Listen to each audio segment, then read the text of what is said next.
Avant de commencer, dites-nous en commentaire quelle heure il est et d'où vous nous regardez. Commençons.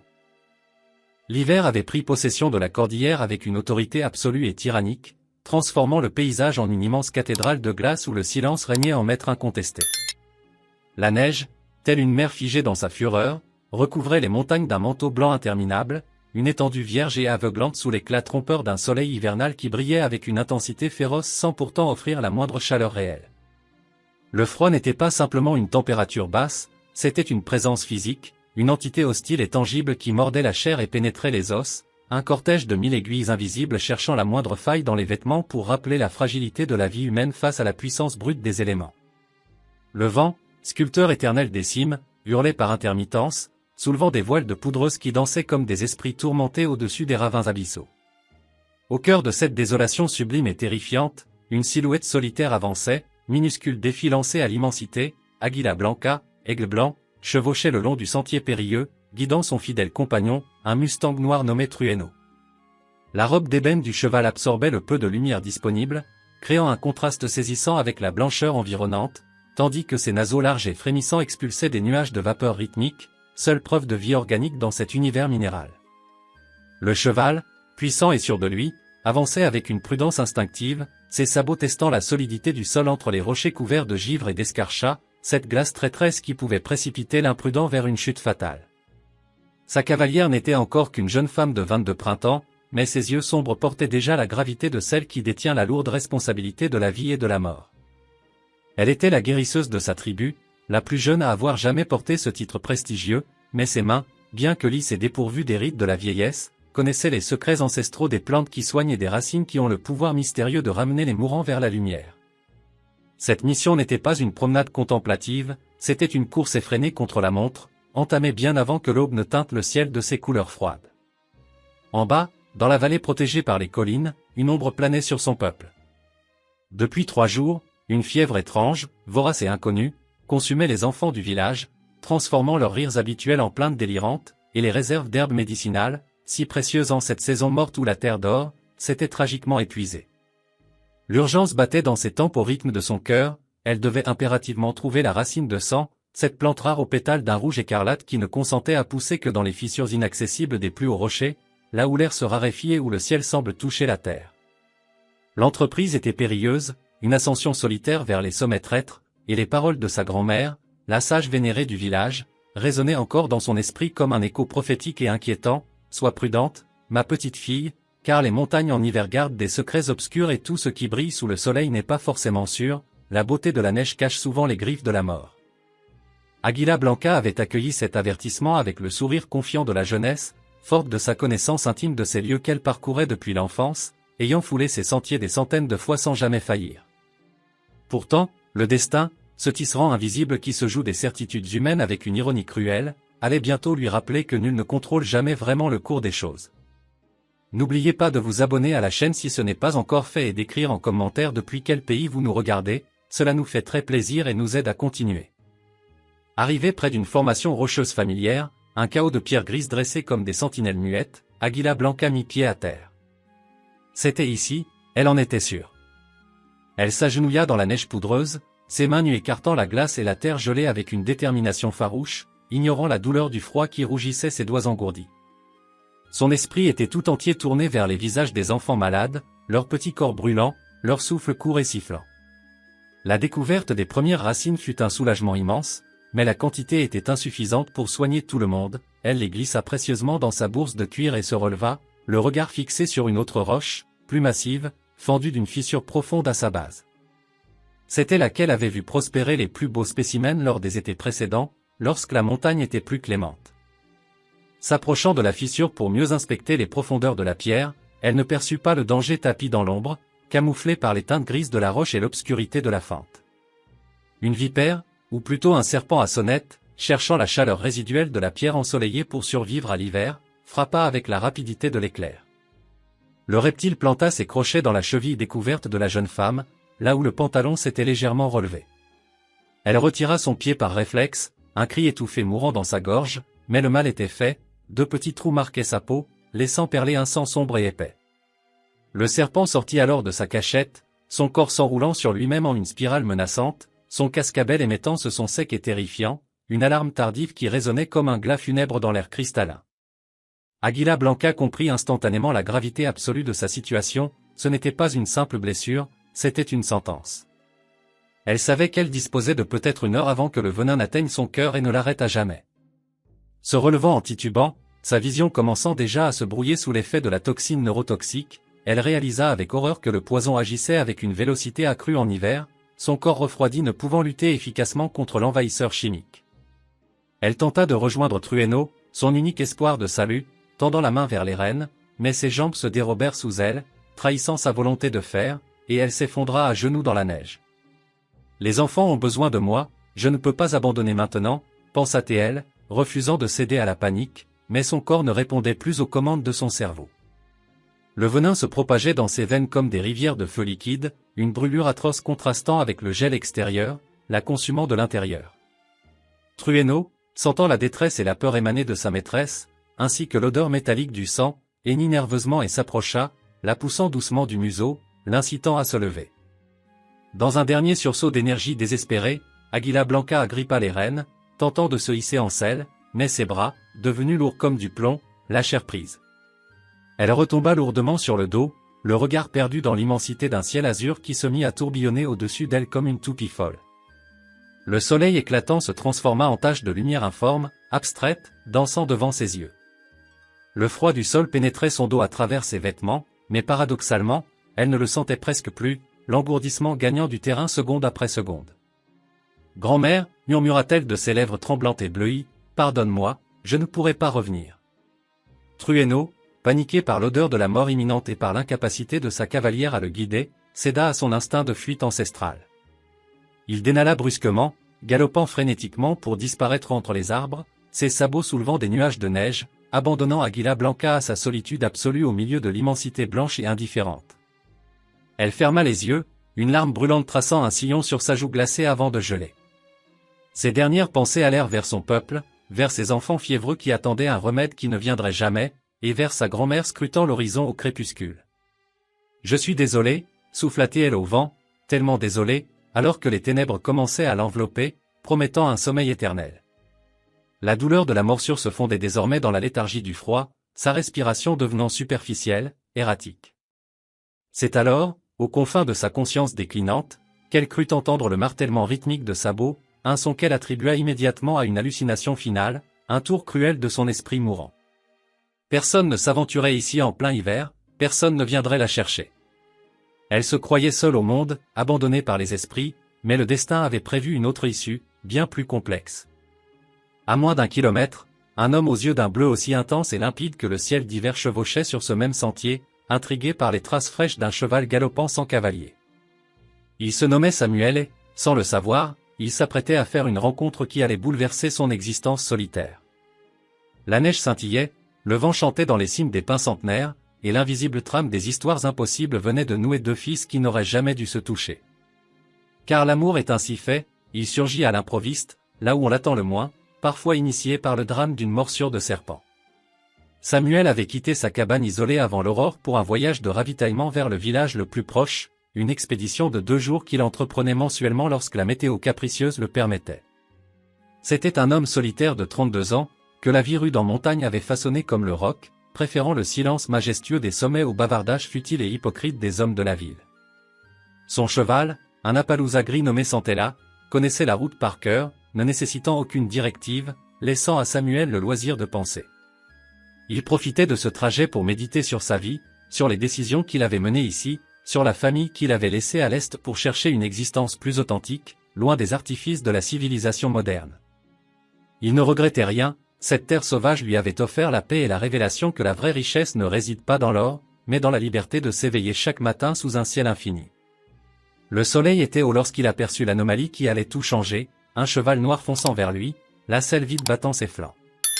L'animal était terrifié, l'œil révulsé montrant le blanc de la peur, tremblant d'une panique que Samuel, homme de cheval expérimenté, identifia immédiatement. Quelque chose de grave était arrivé plus haut sur le sentier. Il stoppa Santella et attendit calmement que le Mustang s'approche, ressoufflant et nerveux. C'était une bête magnifique, un Mustang dont le harnachement différait de celui des cow-boys ou des voyageurs habituels, les motifs géométriques et colorés ornant la selle étaient indubitablement ceux des tribus natives de la région. « Doucement, mon vieux, doucement, dit Samuel d'une voix apaisante et grave, tendant la main paume ouverte. Que s'est-il passé? Où est ton maître? Le hennissement du cheval fut une réponse éloquente à sa propre impuissance, un cri de détresse sans mots.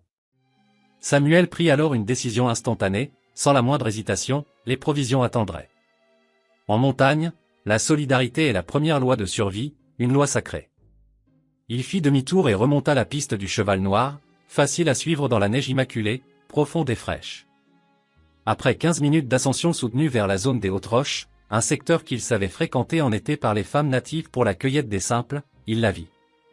Une petite forme sombre, inerte sur le blanc aveuglant, presque recouverte par la neige que le vent commençait à déplacer. Samuel éprona Santella, couvrant la distance restante en quelques secondes, et sauta à terre avec agilité avant même l'arrêt complet de sa monture, s'enfonçant jusqu'aux genoux dans la poudreuse. C'était une jeune femme native. Sa peau bronzée jurait violemment avec la pâleur cadavérique de ses lèvres, ses yeux clos et son souffle imperceptible témoignaient de l'urgence vitale de la situation. « Mademoiselle » appela-t-il en s'agenouillant près d'elle, la secouant doucement, sans obtenir de réponse. Ses années d'expérience en milieu sauvage lui permirent de scanner la situation en un clin d'œil, la cheville droite était enflée, violacée, et présentait 2 marques rouges distinctes, une morsure de serpent. Il sentit son propre sang se glacer, il savait exactement ce que cela impliquait et le peu de temps qu'il restait avant l'issue fatale. Avec des gestes précis et rapides, il sortit son mouchoir et le noua fermement au-dessus de la blessure pour ralentir le flux sanguin empoisonné qui remontait vers le cœur. Puis, il fouilla frénétiquement sa sacoche de sel pour y trouver des herbes séchées, son kit d'urgence personnel qu'il ne quittait jamais. Il les fourra dans sa bouche et les mâcha vigoureusement pour en faire une pâte, ignorant le goût amer, qu'il appliqua ensuite directement sur les points d'injection du venin, pressant fort. Il déchira un PAN de sa propre chemise de flanelle pour bander la cheville et maintenir le cataplasme en place. La femme gémit faiblement, ses paupières papillonnant, signe que la vie s'accrochait encore. « Tout va bien », la rassura-t-il d'une voix douce mais ferme, conscient qu'elle ne comprenait probablement pas sa langue, « je vais vous aider, vous êtes en sécurité maintenant. » Il la souleva avec une précaution infinie, comme s'il s'agissait de porcelaine fragile, elle était légère comme un oiseau blessé.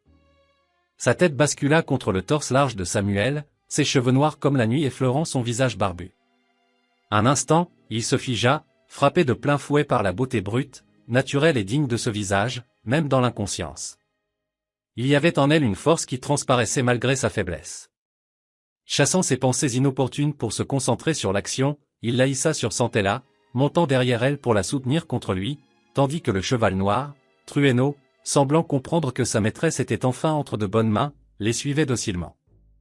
Samuel connaissait un refuge proche, une cabane de chasseurs abandonnée depuis des années mais dont les murs étaient encore solides, à 10 minutes de galop de là. Il chevaucha aussi vite que la prudence le permettait sur ce terrain glissant, sentant contre lui le corps de la jeune femme secoué de tremblements violents, le froid et le poison se livrant une guerre sans merci dans son organisme.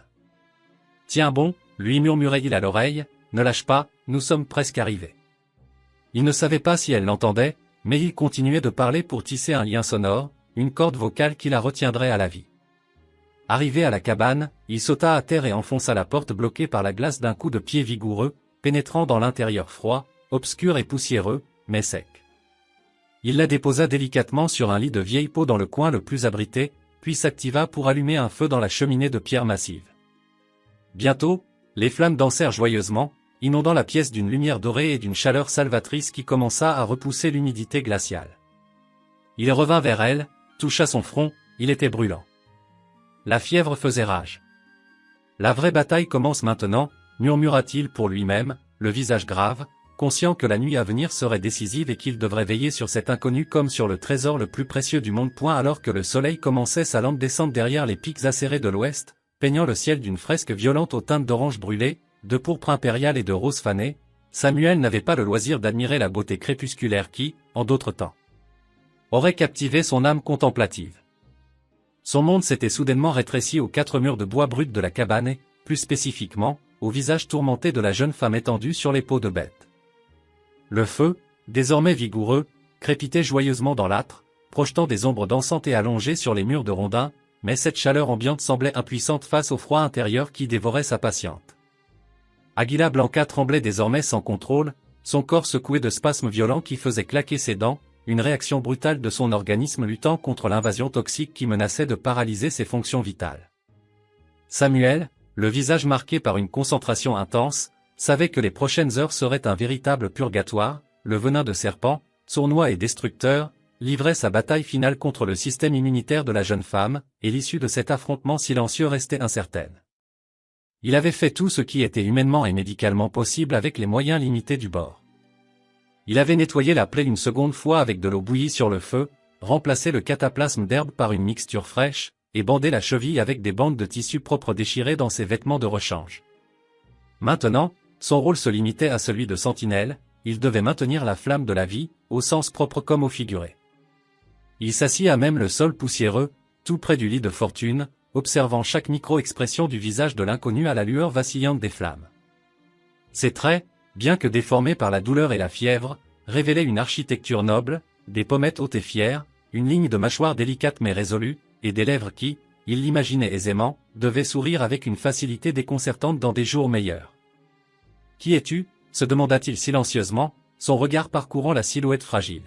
« Et que faisais-tu, seul, dans ces montagnes impitoyables au cœur de l'hiver, là où même les loups hésitent à s'aventurer ?» Son attention fut attirée par la sacoche de cuir usé qui pendait toujours à la ceinture de la jeune femme. Poussé par une curiosité respectueuse et le besoin de comprendre, il l'ouvrit avec délicatesse. À l'intérieur, il ne trouva ni or ni objet de valeur, mais un trésor d'une toute autre nature, des racines terreuses encore fraîches, des bouquets d'herbes médicinales soigneusement liés, et cette plante rouge spécifique qu'il reconnut vaguement pour l'avoir vue dans les vieux livres de botanique. Une réalisation le frappa alors de plein fouet, changeant instantanément sa perception de la situation. « Une guérisseuse » murmura-t-il avec une admiration nouvelle, sa voix s'éraillant sous l'émotion. « Tu n'étais pas perdu, tu étais en mission. Tu cherchais des remèdes pour ton peuple. » Cette découverte ajouta une couche de gravité à sa tâche, il ne sauvait pas simplement une vie, il sauvait le savoir et l'espoir d'une communauté entière. La femme gémit soudainement, sa tête roulant d'un côté à l'autre sur l'oreiller improvisé, ses lèvres sèches murmurant des mots précipités dans une langue fluide et chantante que Samuel ne comprenait pas, mais dont il saisissait l'essence tragique. Elle appelait quelqu'un, peut-être sa mère, peut-être les esprits de ses ancêtres, suppliant dans son délire. Samuel prit un linge propre, le trempa dans l'eau fraîche de sa gourde métallique, et l'essora avant de le poser avec une douceur infinie sur le front brûlant de la malade. Le contact froid sembla l'apaiser un instant, mais la fièvre était un monstre tenace. « Chut, tranquille », chuchota-t-il, lissant une mèche de cheveux noirs qui collait à sa tempe humide.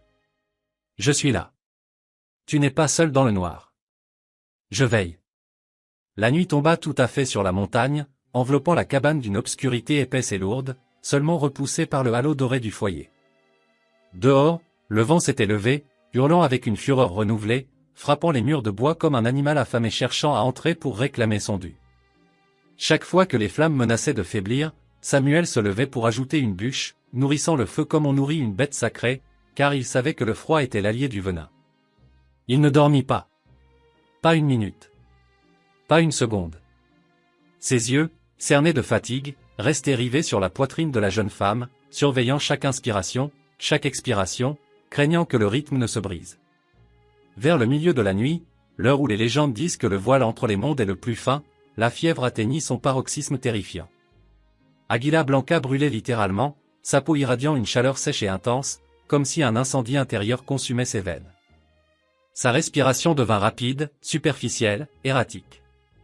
Elle se débattait contre des ennemis invisibles, rejetant les peaux qui la couvraient.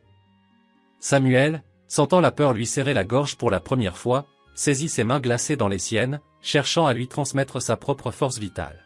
« Ne pars pas » implora-t-il, sa voix brisée par l'angoisse. « Tu t'es battu avec tant de courage pour arriver jusqu'ici. Ne te rends pas maintenant. Ce n'est pas la fin de ton histoire. » Pour combler le silence oppressant de la mort qui rôdait, il se mit à lui parler, sans arrêt, un flot continu de paroles destinées à l'ancrer dans la réalité. Il lui raconta sa vie, fragment par fragment. Il lui parla des plaines vertes de son enfance, loin à l'est, de l'odeur du foin coupé en été, de la raison pour laquelle il avait fui la ville pour ces montagnes sauvages qu'il aimait tant.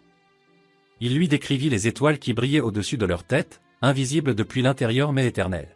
« Quand j'étais petit, dit-il doucement, caressant le dos de sa main, ma mère me racontait des histoires sur les anges gardiens. Elle disait que nous en avions tous un, une ombre bienveillante qui veille sur nous. Je n'y ai jamais vraiment cru, tu sais. Je trouvais ça naïf. Il marqua une pause, regardant le visage en sueur de la jeune femme. Mais aujourd'hui, quand j'ai vu ton cheval sur le sentier, j'ai ressenti quelque chose d'étrange. Comme une main invisible qui me poussait, une certitude absolue que je devais te trouver. Comme si j'étais destiné à être là, à cet instant précis, pour toi. Águila Blanca ne répondit pas, bien sûr, mais Samuel jura que sa respiration sembla s'apaiser légèrement au son de sa voix grave et monotone. Les heures s'écoulèrent, lentes et lourdes comme du sirop noir. L'aube approchait, ce moment critique où la nuit livre son dernier combat contre le jour, où le corps humain est à son point le plus vulnérable. Samuel ne lâcha pas sa main. Il resta là, sentinelle inébranlable, défiant la mort par sa simple présence. Et finalement, alors que les premiers rayons d'un soleil timide commençaient à filtrer à travers les fentes des volets de bois, transperçant la pénombre de raies de lumière poussiéreuse, quelque chose changea. Imperceptiblement d'abord, puis de manière évidente. Les tremblements cessèrent. Le corps de la jeune femme se détendit, s'enfonçant plus profondément dans les fourrures. Samuel retint son souffle, craignant le pire, mais il vit alors sa poitrine se soulever et s'abaisser avec un rythme lent, profond et régulier. Son visage, qui avait été un masque de souffrance contractée, se relâcha, retrouvant une sérénité presque enfantine. La fièvre tombait. Comme une marée qui se retire après la tempête, le danger s'éloignait. Samuel posa le dos de sa main sur le front des Águila Blanca, il était encore chaud, certes, mais la brûlure infernale avait disparu. Elle était simplement tiède. Le venin avait perdu la bataille. Un soupir long et tremblant s'échappa des lèvres de Samuel, libérant toute la tension accumulée durant cette nuit interminable. Ses yeux s'embuèrent de larmes de soulagement qu'il ne chercha même pas à dissimuler. « Tu as réussi » chuchota-t-il, la voix étranglée. « Je savais que tu étais forte. Je le savais. » Écrasé par la fatigue, ses réserves d'énergie totalement épuisées par le stress et la veille, il s'autorisa à fermer les yeux, juste un instant, la tête appuyée contre le montant du lit en bois brut. Le sommeil le cueillit instantanément, noir et sans rêve. Lorsqu'il rouvrit les yeux, le soleil inondait la cabane, révélant la poussière dansant dans l'air. Une sensation étrange le fit se redresser. Il tourna la tête et se figea. Deux yeux sombres, profonds comme des puits de nuit, le fixaient directement. Águila Blanca était réveillée. Elle était faible, pâle, mais parfaitement consciente. Il y avait dans son regard des profondeurs insondables, de la peur, inévitablement, face à cet inconnu barbu, de la confusion quant à l'endroit où elle se trouvait, mais aussi, et surtout, une étincelle de curiosité et une lueur naissante de reconnaissance. Samuel resta paralysé un instant, captivé par l'intensité de ce regard. « Bonjour » dit-il doucement, évitant tout mouvement brusque qui pourrait l'effrayer, comme on approche un animal sauvage blessé. « N'aie pas peur. Tu es en sécurité ici. Le pire est passé. » La jeune femme tenta de parler, ses lèvres bougeant, mais aucun son ne sortit de sa gorge asséchée par la fièvre. Comprenant immédiatement, Samuel s'empara de sa gourde et l'approcha doucement de ses lèvres. Elle hésita une fraction de seconde, ses yeux faisant l'aller-retour entre l'eau et le visage de l'homme qui la lui offrait, cherchant une trace de menace ou de tromperie. Ne trouvant que de la bienveillance dans ses yeux bleus, elle laissa la soif l'emporter. Elle but lentement, chaque gorgée semblant ramener la vie dans son corps épuisé. Lorsqu'elle eut fini, elle laissa sa tête retomber sur l'oreiller, mais ses yeux ne quittèrent pas ceux de Samuel. Et à cet instant précis, dans cette petite cabane perdue au milieu de nulle part, isolée du reste du monde par des kilomètres de neige et de silence, deux univers radicalement opposés se rencontrèrent pour la première fois. Il n'y avait pas besoin de mots. Le lien qui s'était tissé durant la nuit, dans la lutte commune contre la mort, était déjà plus fort que n'importe quel discours. Águila Blanca, fille des montagnes et des traditions anciennes, regardait Samuel, fils des plaines et de l'exil, et pour la première fois de sa vie, elle ne voyait pas un étranger, mais un sauveur. Le silence qui s'était installé dans la cabane n'était plus celui, lourd et menaçant, de la veille, chargé de l'angoisse de la mort imminente. C'était un silence nouveau, fragile et vibrant, tissé de curiosité et d'une gêne timide. Águila Blanca ne pouvait détacher son regard de l'homme qui se tenait face à elle. Ses yeux, d'un bleu limpide rappelant les cieux d'été au-dessus de la prairie, contrastaient singulièrement avec les récits sombres que les anciens de sa tribu racontaient le soir autour du feu. On lui avait appris à craindre les hommes à la peau pâle, ces étrangers venus de l'Est avec leurs promesses brisées et leur soif de terre, ces gens qui ne comprenaient pas le langage du vent ni le respect du haut esprit de la nature. Son premier réflexe, ancré dans des années de méfiance culturelle, fut une bouffée de peur instinctive. Pourtant, la réalité de l'instant contredisait toutes les légendes.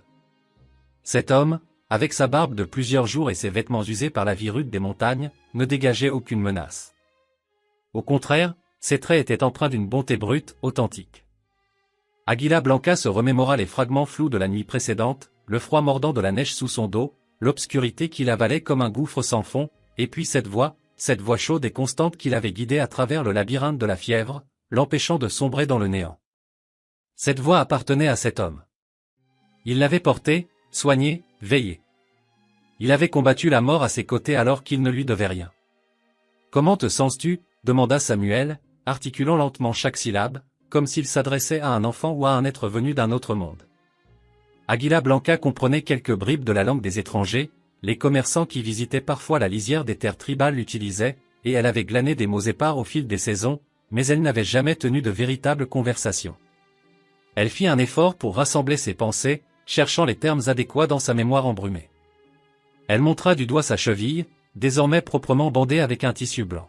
« Douleur » prononça-t-elle avec un accent prononcé, sa voix encore rauque. Puis elle leva les yeux vers lui, et une lueur de défi mêlée de soulagement traversa son regard. Mais, vivante. Un sourire franc et lumineux éclaira le visage de Samuel, transformant ses traits fatigués. En un instant, il ne ressemblait plus à un ermite solitaire, mais simplement à un homme heureux d'avoir gagné un pari impossible contre le destin. « Oui » répondit-il avec enthousiasme, vivante. « Le serpent a perdu. Il n'a pas eu ta peau. » Águila Blanca laissa son regard errer dans la petite pièce. Elle nota les détails qui lui avaient échappé dans son délire, le feu qui ronflait toujours dans la cheminée de pierre, alimenté avec soin, les pots supplémentaires qui la recouvraient pour maintenir sa chaleur corporelle, et près du lit, une bassine d'eau trouble et des linges humides empilés. La réalisation la frappa avec la force d'une vérité évidente, cet homme n'avait pas dormi. Il avait passé la nuit entière à genoux à côté d'elle, à changer les compresses, à surveiller son souffle, à lutter pour elle. Une vague d'émotion la submergea, un mélange de gratitude immense et d'humilité. « Merci » dit-elle. Le mot était simple, presque insignifiant en apparence, mais elle y mit tout le poids de son âme. C'était un remerciement pour le souffle qui gonflait ses poumons, pour le sang qui circulait encore dans ses veines. Samuel inclina la tête avec modestie, presque gêné par tant d'intensité. « Tu n'as pas à me remercier. N'importe qui aurait fait la même chose. » Mais au fond d'elle-même, Águila Blanca savait que c'était un mensonge poli. Non, n'importe qui ne se serait pas arrêté pour secourir une femme de son peuple. N'importe qui n'aurait pas risqué son propre voyage, ses propres provisions, et sa propre sécurité pour une inconnue trouvée dans la neige. Cet homme était différent. Il possédait une âme rare. Les heures qui suivirent furent une étrange et merveilleuse danse de communication. Deux êtres issus de mondes opposés tentaient de construire un pont avec des mots limités, des gestes expressifs et des regards qui en disaient long. Samuel fouilla dans ses provisions et lui offrit de la nourriture, de la viande séchée, salée et dure, et du pain noir un peu rassis. Pour Águila Blanca, affamée après son épreuve, ce repas frugal avait le goût d'un festin royal.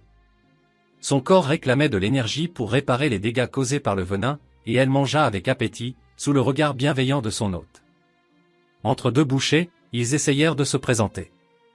Samuel posa une main large sur sa propre poitrine. « Samuel » dit-il clairement. « Je m'appelle Samuel. » La jeune femme répéta le nom, testant sa sonorité étrangère sur sa langue. « Samuel. » Puis, avec une dignité retrouvée, elle posa sa main fine sur son cœur. « Águila Blanca. » Samuel sourit de nouveau, goûtant le nom. « Aigle blanc ?» C'est un nom magnifique. Un nom fort. Il te va bien. Bien qu'elle ne comprît pas tous les adjectifs, elle saisit le compliment à la douceur de son ton, et sentit une chaleur monter à ses joues qui n'avaient, cette fois, rien à voir avec la fièvre. La conversation devint plus sérieuse lorsqu'il fallut expliquer sa présence dans les montagnes. La barrière de la langue était frustrante, mais la nécessité rend inventif. Águila Blanca mima des enfants de petite taille avec sa main, puis toucha son front et ferma les yeux, imitant la souffrance et la chaleur. « Enfant » dit-elle en cherchant ses mots, « malade. Fièvre. Besoin plante. Elle montra sa sacoche de cuir posée non loin. Le visage de Samuel s'assombrit de compréhension et de respect. Il fit le lien avec les racines qu'il avait vues. « Tu es une guérisseuse », déduisit-il. « Tu es venu ici, seul, en plein hiver, pour chercher des remèdes pour ton peuple. » Il la regarda avec une admiration nouvelle. Ce n'était pas seulement une victime du hasard, c'était une héroïne qui avait risqué sa vie pour les siens. Águila Blanca ne connaissait pas le mot exact qu'il avait utilisé, mais elle comprit l'hommage dans sa voix. « Oui. Mon peuple attend. Je dois partir. Revenir. » Elle tenta de se redresser, animée par le sens du devoir, mais à peine eut-elle bougé que le monde vacilla. Ses bras tremblèrent, incapables de soutenir son poids, et elle retomba lourdement sur les peaux. Samuel fut près d'elle en une seconde, l'aidant à se rallonger. « Non, non, » dit-il doucement mais fermement. « Tu es encore trop faible. Le venin est parti, mais ton corps est épuisé. » Il croisa son regard, ses yeux bleus plongeant dans les siens avec une sincérité désarmante. « S'il te plaît. Un jour de plus. Juste un jour pour reprendre des forces. Ensuite je t'emmènerai moi-même à ton village. » Águila Blanca chercha dans ses yeux la moindre trace de mensonge, le moindre motif caché. Elle n'y trouva qu'une inquiétude sincère et quelque chose d'autre, une attraction magnétique qui l'effrayait autant qu'elle la fascinait. Elle savait qu'il avait raison, dans son état, elle ne tiendrait pas en selle. Un jour, accepta-t-elle finalement dans un soupir. Le reste de la journée s'écoula dans une paix inattendue, presque domestique. Samuel sortit pour s'occuper des chevaux, couper du bois et vérifier les alentours, laissant à Águila Blanca l'intimité nécessaire pour se reposer. Mais à chaque fois qu'il rentrait dans la cabane, apportant avec lui une bouffée d'air frais et l'odeur de la résine de pin, leurs regards se croisaient, et un dialogue silencieux s'installait. Lorsque le soleil commença à décliner, peignant de nouveau les murs de teintes ambrées, Samuel s'installa près du feu. Il sortit son couteau de chasse et un morceau de bois flotté qu'il avait ramassé. Avec des gestes lents et précis, il commença à tailler le bois. Águila Blanca, allongée sur le côté, l'observait, fascinée par la dextérité de ses grandes mains. C'étaient des mains capables de soigner, de combattre, et maintenant de créer. « Que fais-tu » demanda-t-elle, la curiosité l'emportant sur la fatigue. Samuel leva la pièce de bois, soufflant sur les copeaux. Une forme commençait à émerger de la matière brute. « Un aigle » répondit-il simplement. « Pour toi. Pour se souvenir de ce jour. » Águila Blanca sentit quelque chose bouger dans sa poitrine, une émotion qui n'avait pas de nom dans sa langue ni dans la sienne. Elle regarda l'homme sculpté, voyant la concentration sur son visage, la façon dont la lumière du feu jouait dans ses cheveux clairs. Cette nuit-là, alors que le feu crépitait doucement et que le vent chantait une berceuse sauvage au dehors, deux personnes issues de mondes qui n'auraient jamais dû se rencontrer dormir sous le même toit. Séparées par quelques mètres de plancher, mais unies par une expérience qui transcendait les frontières culturelles, aucun des deux ne rêva d'être ailleurs. Et dans le silence de la cabane, une certitude non dite prenait racine, leur vie venait de changer irrévocablement, et le lendemain apporterait l'épreuve déchirante de la séparation. L'aube se leva trop vite, cruelle et inévitable, apportant avec elle une lumière grise et froide qui dissipa les dernières ombres protectrices de la cabane.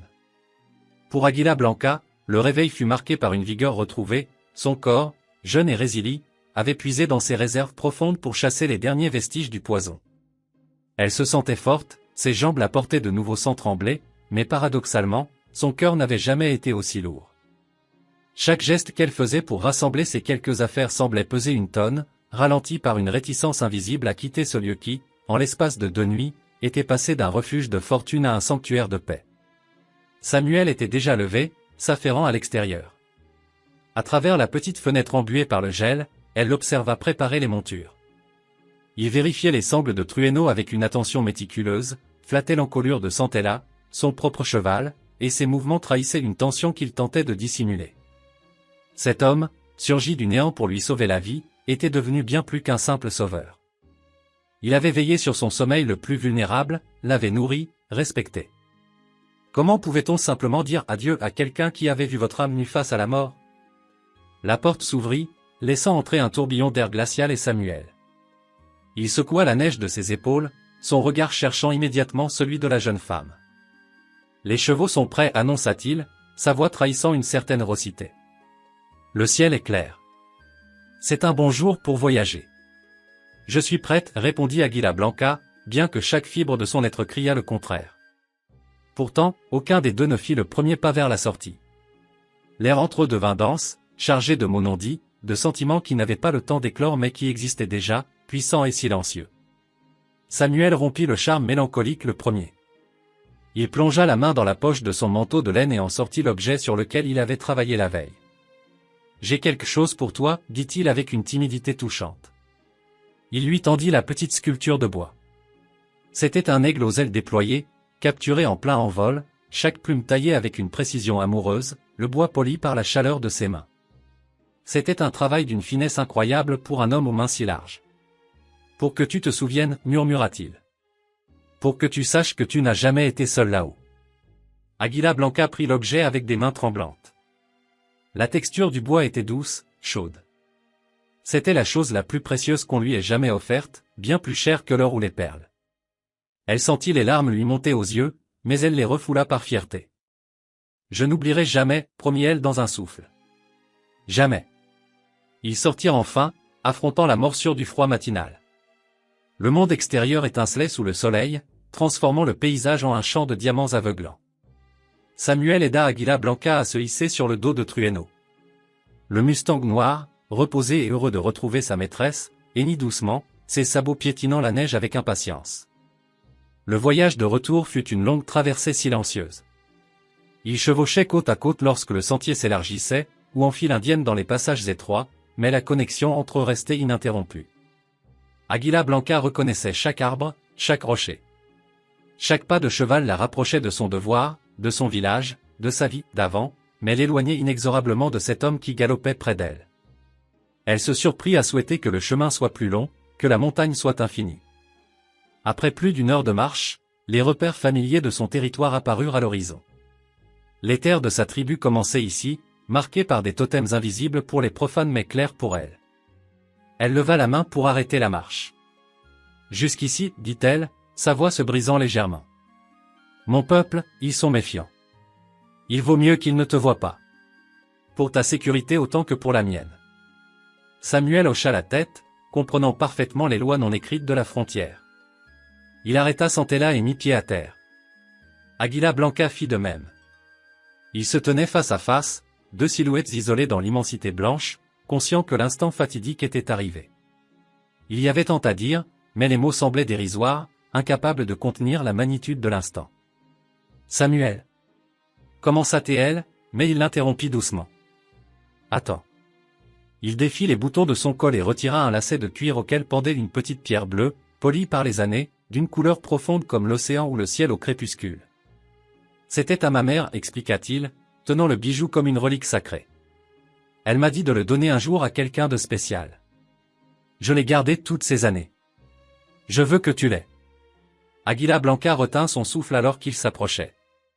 Il passa le lacet par-dessus sa tête, ses doigts effleurant accidentellement la peau de sa nuque, envoyant une décharge électrique qui parcourut tout son corps. La pierre reposa contre son cœur, lourde de sens et de promesses. Elle sut alors ce qu'elle devait faire. Avec des mouvements lents et solennels, elle porta les mains à son propre cou. Elle détacha le collier qu'elle portait depuis son initiation de guérisseuse, un assemblage complexe de turquoise et d'argent martelé, héritage de sa grand-mère et des femmes avant elle. « Dans mon peuple, dit-elle d'une voix claire, plongeant ses yeux noirs dans l'azur des siens, donner ceci signifie quelque chose d'important. » Elle prit la main de Samuel, ouvrit sa paume calleuse et y déposa le collier froid et précieux, refermant ses doigts dessus. « Cela signifie que tu feras toujours partie de moi. Que nos chemins sont liés, peu importe la distance. Que nos esprits marchent ensemble. » Samuel serra le collier, bouleversé par la gravité du geste. « Quand le printemps arrivera, continua Águila Blanca, l'intensité de son regard le clouant sur place, quand la neige fondra et que les fleurs perceront la glace, reviens à la montagne où tu m'as trouvé. Je t'y attendrai. » Samuel la regarda, et dans cet instant, le temps sembla se figer. Il ne voyait plus la neige, ni le froid, ni les barrières entre leurs mondes. Il ne voyait qu'elle. « J'y serai, promit-il avec une ferveur religieuse. Même si je dois traverser 1000 tempêtes. Même si le ciel tombe. Je serai là. » Ils restèrent ainsi un moment, suspendus au bord de la séparation, deux âmes refusant de se détacher. Finalement, Águila Blanca, rassemblant tout son courage, se détourna. Elle remonta sur Trueno et fit pivoter sa monture vers le village. Elle commença à s'éloigner au pas, le dos droit, luttant contre l'envie dévorante de regarder en arrière, de courir vers lui. Mais la montagne, sauvage et imprévisible, n'en avait pas fini avec eux. Alors qu'elle n'avait parcouru qu'une centaine de mètres, un son glaçant déchira l'air pur. Un hurlement. Puis un autre. Long, lugubre, affamé. Águila Blanca se figea. Trueno se cabra, les oreilles couchées en arrière. Des ombres grises se détachèrent de la lisière de la forêt, rapides et silencieuses comme la fumée. Des loups. Une meute entière point les loups émergèrent des sous-bois comme des spectres matérialisés par le froid lui-même, silencieux et létaux. Ils étaient 7, une meute de bêtes grises et faméliques, les flancs creusés par la disette de l'hiver, mais dont les yeux jaunes brûlaient d'une détermination terrifiante. La faim millénaire qui les animait avait effacé toute peur de l'homme, ils ne voyaient en Águila Blanca et sa monture qu'une opportunité de survie, une proie isolée dans l'immensité blanche. Le chef de meute, un mâle massif à l'oreille déchiquetée, avança le premier, grognant sourdement, ses crocs jaunis exposés dans un rictus de violence pure. Trueno, sentant la mort rôder à ses jarrets, hennit de terreur pure et se cabra, ses sabots avant battant l'air frénétiquement, manquant de désarçonner sa cavalière. Águila Blanca s'accrocha à la crinière, luttant pour maîtriser l'animal paniqué, mais elle comprit avec une lucidité glaciale qu'elle était piégée. Les loups formèrent un cercle parfait autour d'elle, resserrant l'étau avec une intelligence tactique redoutable, coupant toute voie de retraite vers le village. C'est alors que le tonnerre gronda, non pas du ciel, mais de la terre. Derrière elle, le bruit de sabots martelant la neige gelée résonna comme une charge de cavalerie. Samuel n'avait pas hésité une fraction de seconde. À l'instant où le premier hurlement avait déchiré l'air, il avait fait pivoter Santella et lancer son cheval au grand galop, puisant dans une rage protectrice qu'il ne se connaissait pas. Dans sa course folle, il avait saisi une torche de voyage préparée pour les bivouacs d'urgence, l'allumant à la volée avec une dextérité née de l'adrénaline. Il déboula sur la scène tel un ange vengeur, hurlant à plein poumon un cri primal, sauvage, destiné à défier la suprématie de la meute. « Arrière !» Reculez, rugit-il, sa voix couvrant les grognements des bêtes. Il propulsa Santella directement au cœur de la mêlée, brisant le cercle des prédateurs. D'une main, il tenait les rênes, guidant sa monture avec une précision mortelle, de l'autre, il brandissait la torche enflammée comme une épée de lumière, traçant des arcs de feu dans l'air glacial. Les loups, surpris par cette contre-attaque foudroyante, hésitèrent. Le feu était leur ennemi le plus ancien, la seule chose dans la nature qu'ils craignaient plus que la faim. Mais l'alpha, poussé par l'orgueil et la nécessité, ne voulut pas céder sa prise si facilement. Il bondit, une masse de muscles et de dents visant la gorge du cheval de Samuel. Samuel vit l'attaque venir. Il tira violemment sur les rênes, faisant pivoter Santella, et abattit sa torche avec une force décuplée. Le bois enflammé percuta le museau du loup dominant dans une explosion d'étincelles. L'animal retomba lourdement dans la neige, poussant un jappement de douleur et de surprise, le poil roussi. Samuel ne lui laissa aucun répit. Il chargea de nouveau, faisant cabrer son cheval pour intimider le reste de la meute, agitant le feu, devenant une créature plus effrayante que l'hiver lui-même. « Disparaissez !» hurla-t-il encore, son visage déformé par l'effort et la fureur. Devant cette résistance inattendue et la brûlure du feu, la cohésion de la meute se brisa. L'instinct de conservation l'emporta sur la faim. L'alpha, secouant la tête, lança un dernier regard haineux vers l'homme avant de tourner les talons, disparaissant dans les ombres de la forêt. Un à un, les autres suivirent, fantômes gris se fondant à nouveau dans le décor, laissant derrière eux le silence assourdissant de la montagne. Samuel resta sur ses gardes quelques instants, le souffle court, scrutant les arbres, la torche crépitant encore dans sa main. Puis, lentement, la tension quitta ses épaules. Il se tourna vers Águila Blanca. Elle était pâle, ses yeux écarquillés, mais indemne. Trueno tremblait encore, mais il s'était calmé. « Est-ce que tu vas bien ?» haleta Samuel, le cœur battant à tout rompre dans sa poitrine. Elle ne répondit pas avec des mots. Elle ne pouvait plus. L'émotion était trop forte, trop brute. Elle descendit de son cheval, ses jambes flageolantes touchant la neige. Elle marcha vers lui, ignorant le protocole, ignorant la prudence, ignorant tout ce que son éducation lui avait appris sur la distance à tenir avec les hommes étrangers.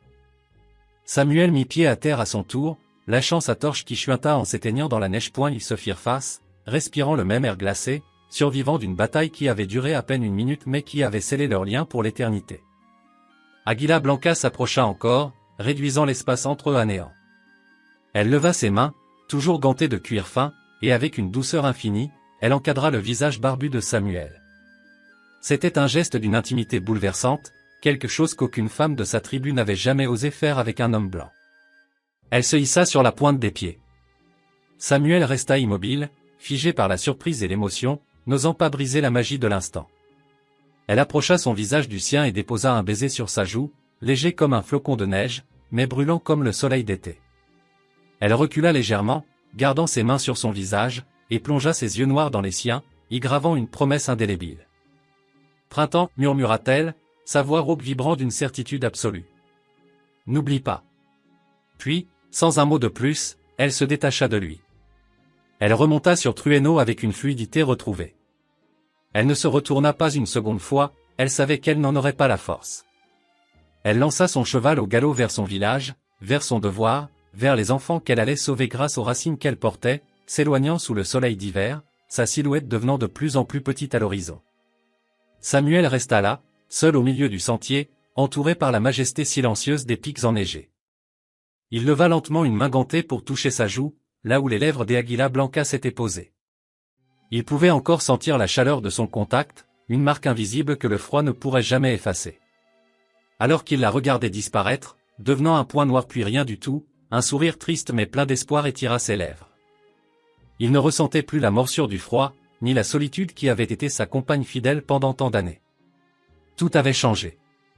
Il savait, avec une certitude qui défiait toute logique, qu'il compterait chaque jour, chaque heure, chaque minute jusqu'à ce que la neige fonde. Il remonta sur Santella et tourna bride vers sa cabane, mais il ne rentrait pas chez lui pour s'isoler. Il rentrait pour attendre. Car il avait compris, en voyant cette femme s'éloigner, que certaines histoires ne se terminent pas par un adieu. Certaines histoires, les plus belles, les plus improbables, ne font que commencer quand l'hiver laisse place à la promesse du printemps.